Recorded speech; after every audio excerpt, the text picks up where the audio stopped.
जोंना फैबाय थानाय रिजाल्टआ जाहाथे गोदै जायो बेनि थाखाय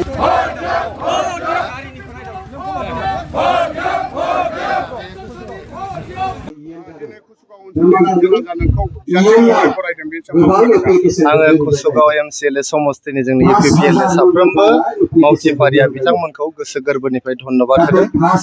थांनाय हराव आंनो जोंनि इउपिपिएलनि दैदेनगिरि प्रमद बर' सार, इउजि ब्रह्म सार, रंगिरा नार्जारी सार, गोविंद बसुमतारी सार लोगोसे इउपिपिएलनि साफ्रोमबो मावथिफ्रा आंनो जे दतमा बायदि मोनसे प्रेस्टिजियास समस्तिनि एमएलए नि बिजाथि होदों बेनि थाखायनो आङो गोसो गोरबोनि साबायखर हरदों आरो दिनै मावथिफ्रा दिनै लोब लोब फैनानै आंखौ जे बरायफैदों बेनि थाखाय आं गोसो गोरबोनि साबायखर बावहरदों।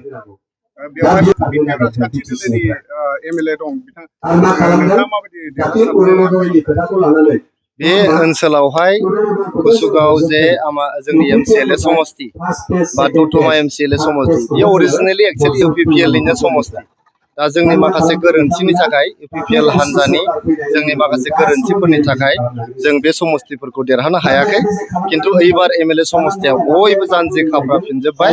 जोङो बे दतमा एमसिएलए जा, कुसुगाव एमसिएलए जा, सराइबिल एमसिएलए नि खावसे आरो बनरगावनि एसे गासै ज' जानानै दिनै इउपिपिएल नि ट्रेक्टर सबियाव भट होनानै इउपिपिएल नि केन्डिडेटखौनो देरहानो होननानै बयबो सदबांसा लाबाय।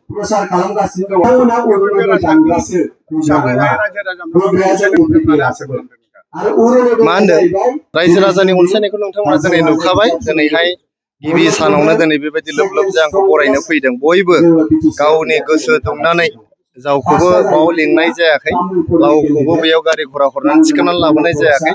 बयबो गोसो दुंनानै गोसो जाथारनानै बयबो दिनै इउपिपिएल हान्जाखौ मदद होनो दिनै ओंखारबोदों।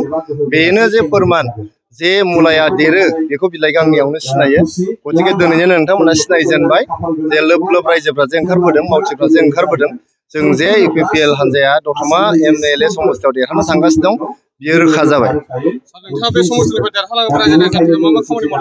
गोबां खामानि मावनांगौ दं। गिबि खामानियानो जोंनि 125 एमेन्डमेन्टनि जे रेजोल्युसन एसेम्ब्लियाव लानांगौ जायोबा बे रेजोल्युसनखौ एसेम्ब्लियाव आंनो मुभ खालामनो थाखाय आङो थांखि लादों। जोंहा 125 एमेन्डमेन्टआ जालांबा 60था बियाब बिटिआरआव सोमजिजागोन। लोगोसेयै सेन्ट्रेल गभर्नमेन्टनि डाइरेक्ट फाइनान्सिं, डाइरेक्ट बाजेट जोंनि बिटिआर काउन्सिलाव फैगोन। बेजों लोगोसे जोंहा गोबां खामानि मावनांगौ दङ दतमा समस्तियावहाय। गिबियावनो आं सानदों जोंनि दतमा समस्तियाव गेलेनायनि कुसुगावआनो जा, दतमायानो जा, जोंहा बनरगावआनो जा, लाइमोनफ्रा गेलेनाय बिथिङाव जोबोद राफोद। ओंखायनो बेयाव मोनसे गेलेनायनि मोनसे एकाडेमि खुलिनो हायो नामा, जोङो स्पर्ट्स एकाडेमि मोनसे खुलिनो हायो नामा, समस्ति एमएलए स्पर्ट्स एकाडेमि होननानै खुलिनो हायो नामा बेखौ आं सानदों। लोगोसेयै जोंनि लाइमोनफोरनि खामानि अरजाबहोनो थाखाय जोंहा जे रायमना नेसनेल पार्क जाबाय, दिनै सिखोना जोहोलाव नेसनेल पार्क जाबाय, बेयाव गोबां टुरिस्ट गाइडनि दरकार दङ, हमस्टेनि दरकार दङ। बेबायदिनो टुरिजम सेक्टरखौ दावखोहोनायनि बाथ्रा दङ। गतिके टुरिजम सेक्टरखौ दावखोहोनानै बेयाव टुरिस्ट गाइड ट्रेनिं होनानै गोबां सेंग्रा सिख्लाफोरखौ बेवहाय खामानि अरजाबहोनो हायो होननानै आं सानो। बेजों लोगोसे गोबां जाथि जनगोष्ठीफोरनि खामानि मावनांगौ दं। बे जोंनि माइनरिटि कमिउनिटियानो जायाथों मानो, जोंनि कच राजबंसि हारियानो जाथों मानो, जोंनि सान्थाल बा आदिबासि जाथियानो दाजाथों मानो, मोनफ्रोमबो जाथि